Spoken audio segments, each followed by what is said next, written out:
Meghan Markle is preparing for her first Kardashian-style reality TV show, despite Hollywood brutally turning on her. Here she is as they open up her hotel room in CSI New York.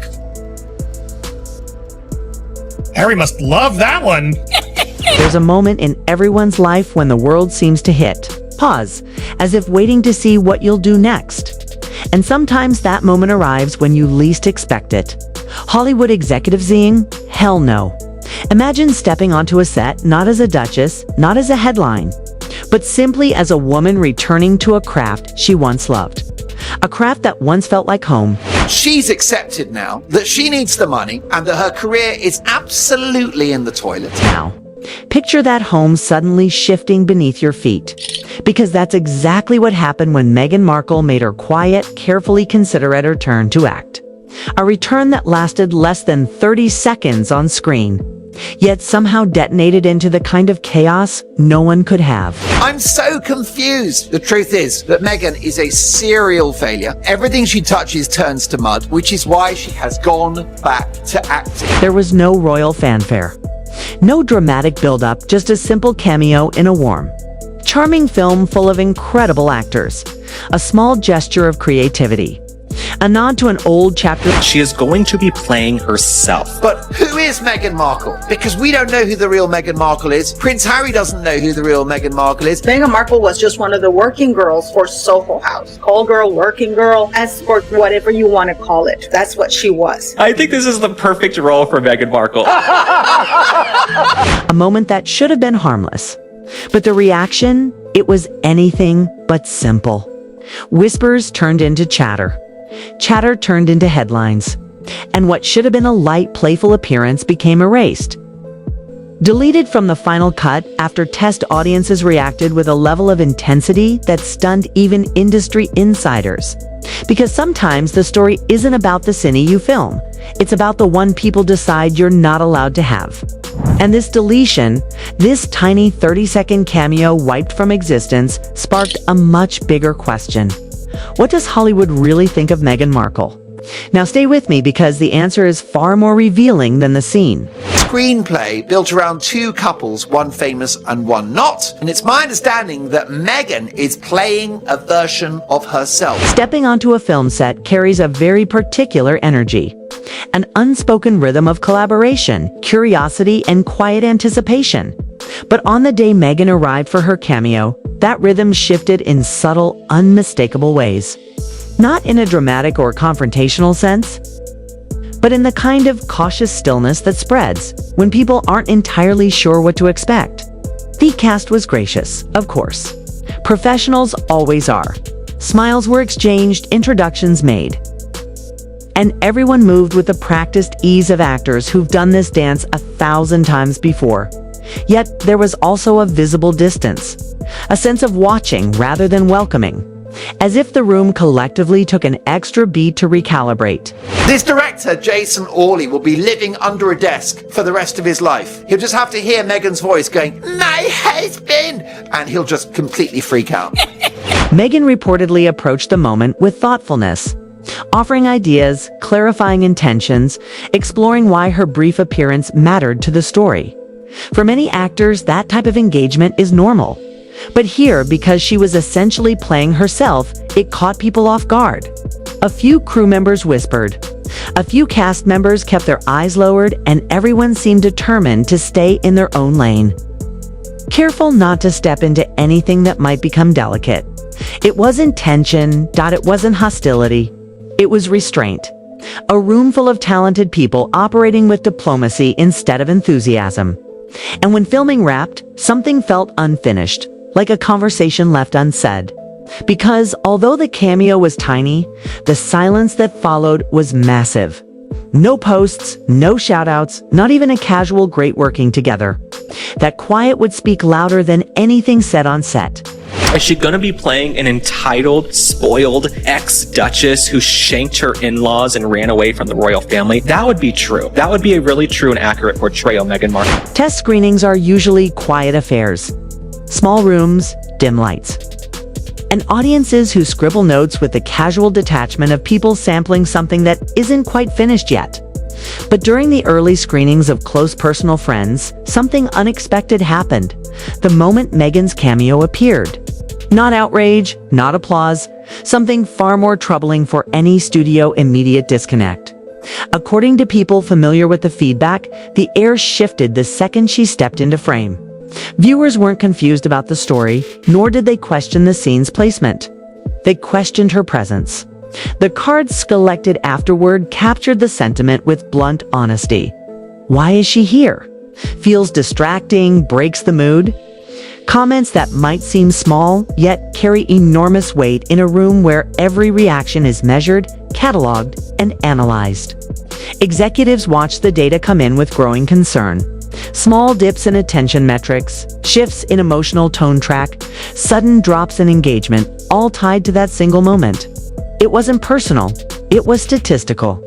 The numbers simply didn't support keeping the cameo in her. Why not make money showing the downfall of your relationship, your marriage? You are now not very much together. It's great to show Harry and how he is so not happy at the moment. In the industry, studios rarely panic.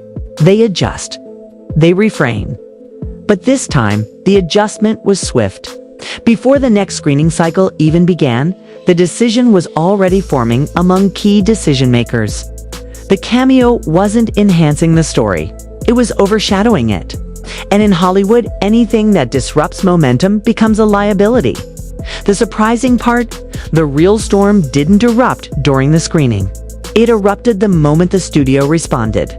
When a studio cuts a scene, it's usually because the pacing feels off or the joke doesn't land. But removing Meghan's cameo, that wasn't unedited. That was a surgical extraction. Swift, quiet, and done with the kind of precision usually reserved for fixing major plot holes. Not 30-second walk-ons. According to industry chatter, the executives didn't even bother scheduling a long meeting about it. The feedback numbers came in, the eyebrows went up, and someone allegedly muttered something along the lines of, "Yeah, we're not keeping that." It was less debate and more instinct. Like watching a Jenga tower wobble and deciding immediately which block has to go. And here's where the roast writes itself. The studio reportedly realized it was safer to upset Meghan's PR team than risk irritating the general. The only reason why Netflix has stayed in the game with Harry and Meghan is because they are anticipating that the couple will divorce, and Netflix want to be close to Meghan so they can have the exclusive and they can have Meghan, My Story, which will be a 10-part awful documentary about her and her terrible life being married to Harry. Imagine being deemed more dangerous than a bad trailer, a weak subplot, or a questionable CGI effect. That's not a cameo issue. That's a brand impact crisis. But the real punchline, executives seem to understand exactly what would happen if they left the scene in. Think headlines, think commentary, think internet chaos that could swallow an entire marketing campaign whole. They'd seen that movie before. They weren't signing up for a sequel. So the cameo vanished. Clean cut, no hesitation, no ceremony, just gone. Like it had never existed. And yet somehow the deletion made more noise than the appearance ever could. But the loudest reaction wasn't from the studio. It was from Hollywood itself in the form of absolute silence. See, there I am. It's all about me and my joy because I swear I'm authentic. I'm a Californian. I love the Dodgers just like normal people, even though I'm firing or at least losing my 10th publicist right now, literally days earlier in the news because I bully everyone. If there's one thing Hollywood loves, it's pretending everyone is best friends. A 5-second cameo, you will get a behind-the-scenes selfie, a walk-by shot in the background. Expect the entire cast to post heart emojis. Someone's dog sneezes on set. Congratulations. There's a story in Variety. But after Meghan filmed her cameo, nothing. Not a whisper, not a blurry Instagram story from a crew member, not even a pity-alike. Industry observers noticed the blackout immediately. It wasn't subtle. It was Arctic. And in a town where actors will tag each other for breathing in the same hallway. The silence around Meghan stood out more loudly than any scandal. It looked less like people forgot and more like everyone suddenly discovered their phones were charging. Let's go through some of the best of Meghan Markle's non-suits acting. Hi. How do you feel about it? It's the biggest piece of dog Even the Suits cast, who normally gush over each other like a group chat with unlimited data, stayed strangely quiet. The one exception was Wendell Pierce, who offered a polite, supportive comment in an interview. And while it was kind, it also highlighted the fact that no one else chimed in. One voice shouldn't feel like a spotlight unless the room behind it is pitch black. The roasting part. Hollywood is a place where people will congratulate a toaster if it boosts their engagement. So when they collectively decide to go mute, it usually means one thing. They don't want the smoke. And the silence didn't just speak volumes, it echoed. Because if the cameo was tiny, the distance from the industry was massive. Because she's got such a big ego, she probably thinks she can be James Bond. Didn't you know I'm not Meghan Markle anymore? I'm James Bond. Wow. I'm actually Jane Bond, James's braver sister. Woof. The movie that she's going to be appearing in, Close Personal Friends, which I guarantee is an immediate 1-star flop. Meghan's return to acting didn't appear out of thin air. It had the energy of someone flipping through a list titled Career Options I haven't tried this year, circling one and saying, sure, let's give that another whirl. And Hollywood noticed not because she came back, but because the timing screamed less creative rebirth and more strategic emergency maneuver. Remember when she told Variety she was done with acting? That chapter had supposedly closed. Yet suddenly, here she was stepping back into the spotlight like it owed her rent. Industry insiders started raising eyebrows. Not out of judgment, but because the pattern was becoming hard to ignore. Brand deals fizzled. Projects stalled. Podcasts evaporated faster than free champagne at an award show. And the lifestyle ventures, let's just say they performed like a Wi-Fi signal in a basement.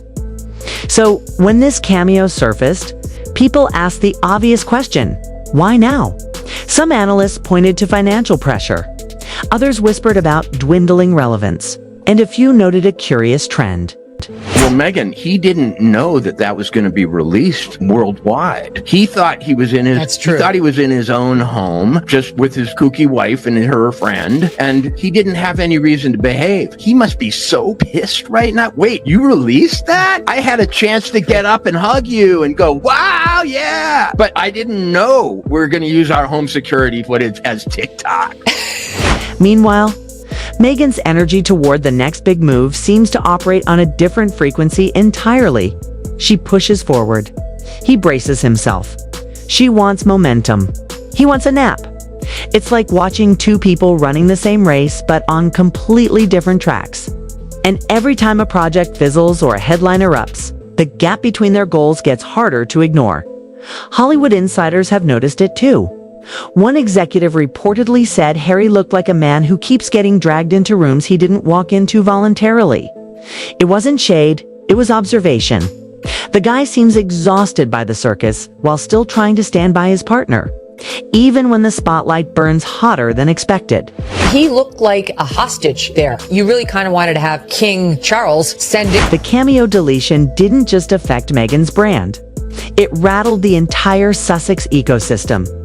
And the next blow, that one came straight from Hollywood's quiet verdict. Hollywood may look glamorous, but behind the curtains sits a spreadsheet more feared than bad box office numbers. The risk list. It's not official, not public, and definitely not something studios brag about. Yet every major player knows it exists.